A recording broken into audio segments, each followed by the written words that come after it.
Now, I wanted to make a sort of impromptu video as there is a developing story going on the dark web that I think you all find interesting and hopefully give you all some insight.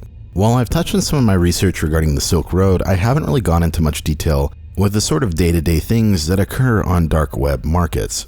The world of DNMs is honestly a never-ending stream of entertainment that I'd like to do more coverage on the near future, as it tells so many different stories and so many different players duking it out for large sums of money. And something you should know about the metagame regarding the life cycle of a darknet market is that it has an expiration date, and the longer the site is running, the more chances that some sort of compromise in operational security can occur, leaving the owner of a market to either be left to one of two circumstances, that being they get caught or they exit. While some markets in the past have actually had a reputation for letting everyone withdraw funds, the more common theme that you will see is something called exit scamming. When a darknet market exit scams, it essentially turns the site offline and any money sitting in the escrow on the website will be confiscated, leaving the owners of the website with a fat payday.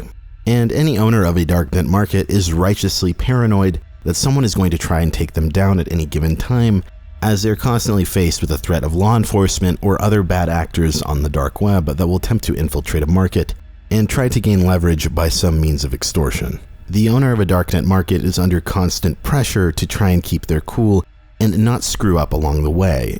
In the case of Empire Market, and what we're going to be looking at today, is the build-up to the present situation and community reaction that is all too familiar if you've followed this space for any time.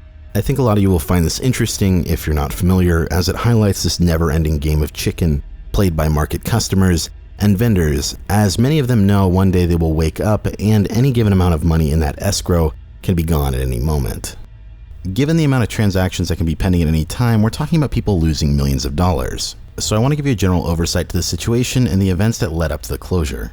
I'm certain that not everyone is familiar with Empire Market, despite it being one of the largest darknet markets currently, or was.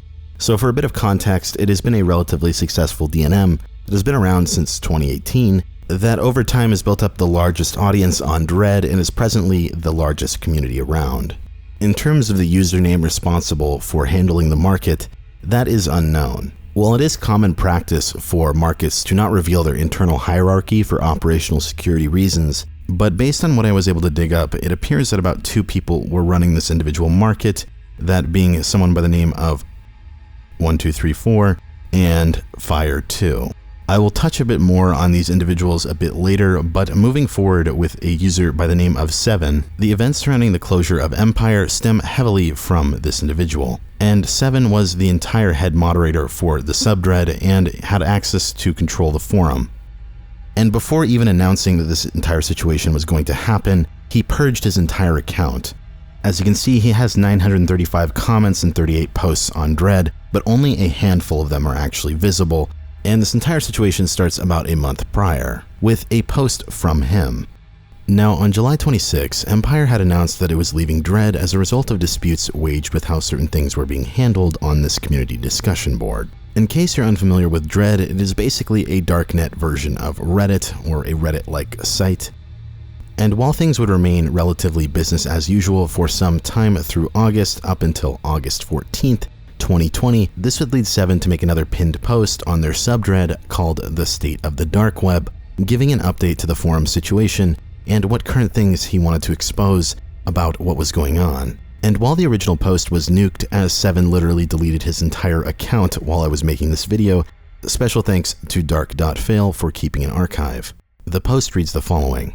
As many of you know already, Empire Market left Dread about a month ago due to disagreements with how they were handling situations there. I didn't feel it was necessary to go into any more detail and focused on only creating a forum for Empire Market instead, which I'm proud to state is getting about 1,000 registrations a day. However, recently much more information has come to light, and I feel the community deserves to know about a group of markets and individuals that are putting the community at risk in their short-term thinking, and they might think these actions benefit themselves, but the real beneficiaries are law enforcement and agency investigations who love what they do. Read this post to the end because it all links together. Starting with a Big Blue Market and Godman666, this market is co-administrated by a Big Blue Odian and Godman666. Godman is someone that has been phishing users for a long time. He was a forum moderator on the old Empire forum and was kicked off the forum only a week later after he realized how scummy he was. He extorts and blackmails vendors for fun. He runs multiple fake Dark Fail clones. Most of this is already public knowledge. It is why Big Blue Market was ignored by Dark.Fail and Darknet Live. It's why Dread removed their ad. Big Blue Market is entirely funded through funds obtained through phishing and extorting vendors. Godman has also bragged to me about sending information to law enforcement. He does then whatever he thinks will benefit him in any way. Another one of Godman's 666 achievements is spreading disgusting fear, uncertainty, and doubt. One example is spreading FUD against me and Hugbunter. Over the last year, he has had upwards of 100 accounts banned on Dread for phishing spam and FUD. I don't know much about Big Blue Odian, but I do know that he knows the truth about Godman 666 and is supportive of his actions. For a lot more information on this, see the User Monopoly official, as he has done an excellent job on bringing awareness to how Big Blue Market is rotten to its core. Shame on any site still supporting Big Blue Market, most noticeably their biggest supporter, Onion.live. The next allegation that was put forth by Seven was directed towards Stacks 420 of Enigma Market. This market is administered by Stacks 420. A long time ago, there was a somewhat friendship between Stacks 420 and some of the Empire staff members. There was no major beef, and he even had FE privileges on the market. He found minor bugs much before his ban, and he was paid generously for those bug reports. However, it turned out through that entire duration of months, he was collecting info in an attempt to dox Empire staff. This all came to light when he tried demanding ridiculous sums of money for a new minor bug and threatened us, claiming he knew our identities. He was banned, obviously. For the following months, he went on back-to-back FUD campaigns, DDoS attempts, and of course, further dox attempts. When he tells people what happened, he says he was simply banned for trying to report a bug, and that we stole his $30K in escrow.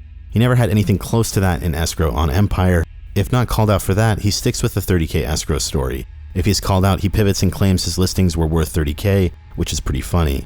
Now, I looked into the dynamic regarding Stacks 420 and his relation to Empire, and his story regarding being a friend with staff early on does seem to check out. Not only are there various threads showing that the guy earned some bounties for bug tests for Empire, according to chat logs posted between him and Fire, Stacks seems to have located where the server was initially hosted, that being an offshore hosting service called Shinjiru, to which it looks like in these chat logs after he brought it up to them, they took the entire site down and migrated it to another location. Now, continuing on in the State of the Dark Web post, in the next section, he goes on to accuse a user by the name of Witchman05 of using his administrative position on Dread to feed information to Stacks 420 in his attempts to dox staff members of Empire.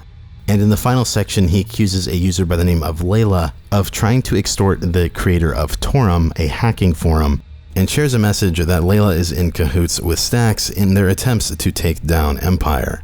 The conclusion to the State of the Dark Web post reads the following. The only thing Witchman05, Stacks 420, Godman 666, and Layla have in common is that they will all lie through their teeth about anything and will do whatever it takes to attempt to hurt anyone if it benefits them in any way, even if that means in some cases cooperating with law enforcement investigations. As far as I'm aware, Hugbunter and Paris are not involved with any of the above. As a reminder, both of those users are administrators on Dread. I disagree with how they are handling situations here, but I do believe Hugbunter and Paris have good intentions. It's not all doom and gloom, they're still good. White House Market and Monopoly Market are two examples of markets that have grown fairly without spreading FUD or spam advertising themselves. For those reasons, I have nothing but respect for these two users. Dark.Fail and Darknet Live are another example of superb websites providing selfless services to the community. Throughout 2018 and early 2019, when literally every other market was exiting one after the other, we were the ones that stayed loyal to the community. I think at this point, after all the community has endured, we can all agree with the message, fuck fishers, fuck doxers, fuck LE cooperators, and long live the Empire. If anything is apparent with this post, it is that Empire was catching heat and making enemies as they were the biggest market around. And just like I said in the initial portion of this video, it's only a matter of time before things get messy or operators of a market start making mistakes. With the primary vendetta against him being from Stacks 420, a former friend of staff, which according to Stacks, he was screwed out of $30,000, and the following individuals are all in cahoots with him, that being Witchman, a former Dread moderator, as well as Layla, who I managed to find a bit more context in terms of their relationship to Seven. If you recall, when I stated that Seven had hid most of his comments on Dread, Apparently, the exact timing that he had gone through and meticulously hid all of those comments seems to be related to another event that had happened about a week prior to him making this individual post. From what I glean, Seven was also the owner of a hacking forum called Torum, and it appears that Layla was the owner of a rival forum by the name of Torygon. Now, it appears that something had happened to Torum that had caused the site to go offline for a few days. And on August 8th, a whole entire series of 17 alts belonging to Seven were released on Dread. The list of accounts was removed, however, from what I can tell, it seems that Seven was exposed for having countless other accounts used to bash other markets and gaslight discussion while simultaneously shilling for Empire. Now, it looks like Stacks took it a step further and decided to hack into all of the alt accounts and decided to have a bit of fun on this individual thread. Apparently, the password for each one of these accounts was his username. Now, the way these alt accounts were linked to Seven comes from the fact that Dread has a built-in function to counteract vote manipulation that leads to some user tracking on its website. As I said earlier, Dread is a site very similar to Reddit, and if you recall, Witchman was an ex-Dread moderator that had access to the back end of Dread for some time. Apparently, the one function that exists on Dread allows moderators to check if someone had logged into two separate Dread accounts in the same session. Basically, if you didn't restart Tor and you logged in from one account to the next, it would allow you to link the accounts together. From what I can tell from the Dread archives, not only were 17 accounts linked to Seven, but one linked to the official Empire Market account, which appears to be fire too. By linking all of these individual accounts to Seven, not only were they able to generate a profile of a lot of the interests that this guy had, including several shows he watched, several streamers on Twitch, but another account that Stacks actually linked to them allowed them to find one person that he bought from on a market. As you can tell, they're probably getting a little bit too close for comfort for Seven, and this is exactly why he purged his account. And when a final message appeared on the Torum homepage, it seems to confirm that something spooked him very abruptly, and even one of the moderators of Torum agreed with this. Torum going dark was expected, but the timing was not.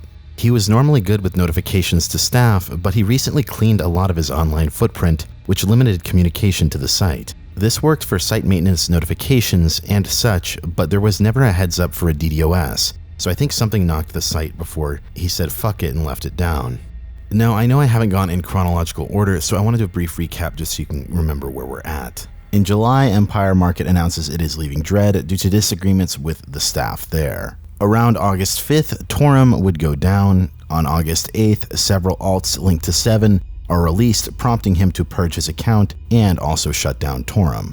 About a week later, Seven would post about the state of the dark web, calling out individuals conspiring against Empire. And that would bring us up to August 19th, 2020, when Melbourne, another moderator for Empire, would make a post on Dread. Because on the days leading up to August 19th, after Seven had made his allegations public, Empire was hit with a large wave of DDoS attacks, prompting many users to post about just how difficult it had become to log into the site and do business. Melbourne wrote, "Hello, Empire users. Our team is working hard behind the scenes to overcome this DDoS attack. We will prevail. Empire is not going anywhere." And as the days would go by, things would only get worse, as sometime around August 21st, the entire site would go offline, meaning that the plug had been pulled. Something to note about DDoS attacks is even though the servers are being hit, you should still be able to ping it and request to get online. But the fact that the site was no longer even attempting to load indicated that someone had pulled the plug. But nonetheless, Melbourne, the PR moderator, would make another update. "Hello, Empire. Our team is working tirelessly to overcome an ongoing DDoS attack against our market. An attack on us is really an attack on you, our community,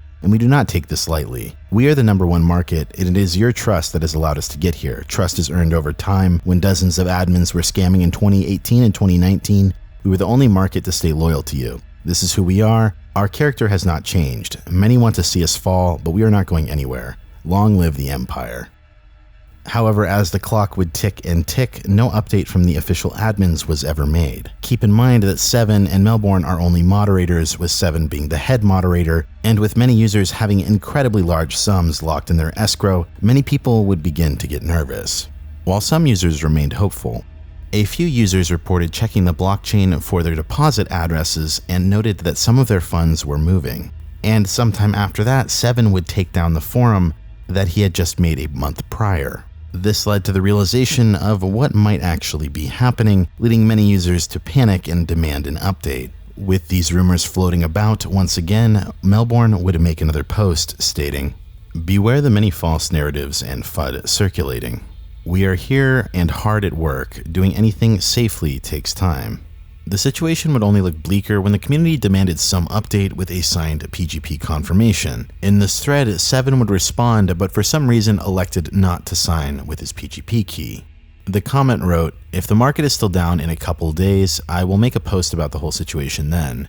It's early days and maybe the admins will bring it back." Keyword maybe. I can only speak directly for the forum, which was initially taken down by a DDoS, but I have taken it down now unless the market returns. As you can tell, this is a direct contradiction to the things being said by Melbourne. And the fact that this comment had no PGP signature led many people to believe that Seven had been compromised, especially given the context of things that had happened earlier that month. As time would continue, around 2 days after the site had gone down, a final update would confirm that Empire Market had exit scammed. This time, Seven actually decided to sign the message. It's now been over 48 hours of the market being down. The market mod panel has also been down that long. I had hoped it would have returned by now. It is also looking very unlikely that it will. The mod panel is down and the admins are not on Jabber. I don't think the admins ever planned an exit. Planned exits usually disable withdrawals and continue accepting donations for weeks, sometimes even longer. It was only a week ago when the BTC on the market temporarily stopped working and the admins fixed it, allowing BTC withdrawals again. If it was a planned exit, I don't think they would have put any work into fixing BTC withdrawals that close to the end.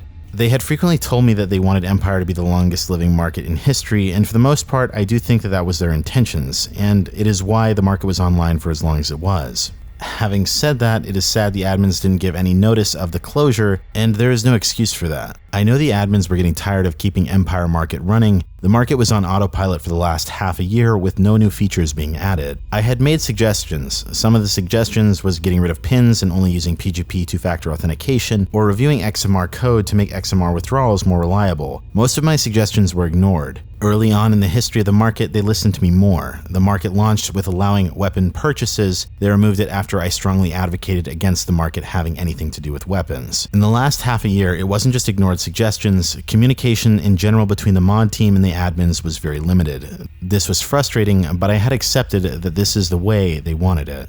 Here's why I think the admins closed shop.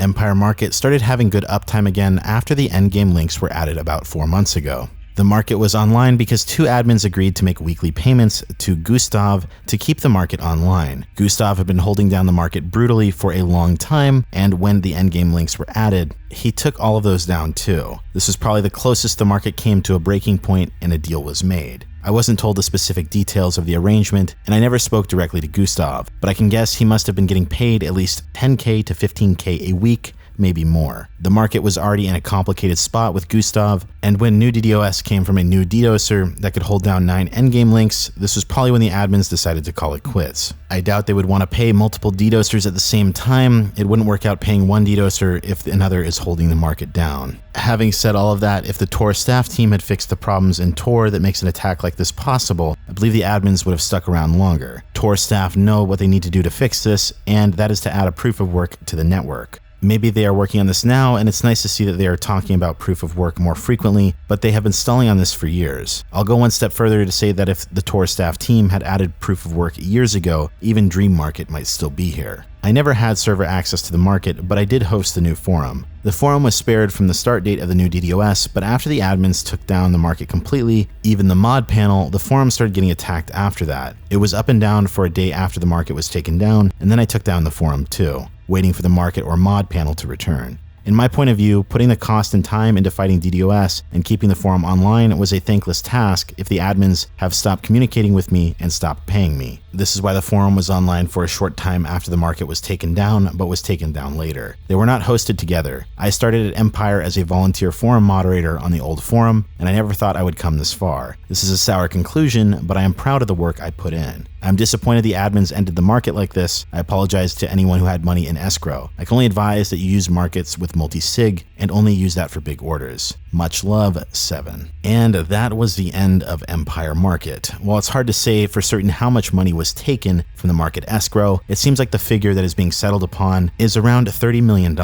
While many people were quick to blame 7, he doesn't appear to be the site administrator, While I simply thought he was playing dumb at first, the more I've looked into this, the more it makes sense that he was actually left in the dark. If you still recall Stacks, he still appears to be on his quest for revenge against the individuals who stole $30K from him, and given the fact that he is one of the only people confirmed to have been close with Staff for some time, it is interesting to see him defending Seven despite his opposition towards him. Based on Stacks' post history, he seems to have been scouring the community for any intel on specific Jabber accounts that he spoke with during his time close to Staff. Furthermore, it's interesting that Seven put all that effort into the forum less than a month earlier, only for it not to see the light of day with much use. If there's one detail that I agree with Seven with, it's that the entire situation doesn't seem planned. Just like Seven and Torum, it's almost like something spooked them into taking the entire site down. A typical exit scam is a process that involves cutting off withdrawals and leaving deposits open for a duration of time to maximize the amount of money stolen. Given the trust built up with Empire, it would have been worth millions to just leave deposits open for some time rather than just pulling the plug, and that leads me to a tweet that took place on August 5th, 2020, when a cybersecurity company by the name of Risk IQ had tweeted out that Empire had misconfigured one of their Tor nodes, leading to the leaking of their ClearNet IP, where the server was located. This data center where the IP was being rented out was in Latvia. This Linux virtual private server hosting company, yourserver.se, seems to be the individuals responsible for housing one of the links, and lo and behold, they accept Bitcoin. Furthermore, simply typing this ClearNet IP will take you to the redirected Onion site, and one thing that I find interesting is that the admins of Empire Market seem to have reached out to Dark.fail to comment that this IP was not legitimate around 36 hours after the plug had been pulled, and yet they didn't have time to update their administrators. If there's something I can glean from this situation is that someone isn't telling the truth, and from what I can tell, this individual IP leak does seem to be legitimate. What I personally think happened is that there was some attempt to move data held at this location, and I believe that they were just a little bit too slow. On August 23rd, there was full damage control with the admins speaking to Dark.fail and Melbourne updating Dread. How is it that the admins of Empire had time to do damage control with Dark.fail, but didn't have time to talk to Seven? Someone is lying. Also, it's incredibly interesting that Seven claimed that he was initially planning on doing an update in a couple of days, but then just 12 hours after, he was 100% certain that Empire Market was never coming back. And the reason that I think that they were confident to do damage control was the fact that this has happened before to them. It's incredibly interesting that this guy cites another server leak back in 2019, which also seems to correspond with Stacks individually saying that the server was hosted in Shinjiro. But given the fact that we have chat logs with Fire and Stacks of him letting them know that their IP was leaked, they had time to get ahead of this individual situation and move the server. I have a feeling they were a little bit too slow this time, and just because there's no seizure notice on the individual website doesn't necessarily mean that law enforcement hasn't gotten to it. On the other hand, however, maybe this was just the final straw that made them want to call it quits. I'm going to be keeping an eye out for any articles that pop up about Empire in the near future, and I look forward to seeing you guys next time. This is Barely Sociable. Have a good night.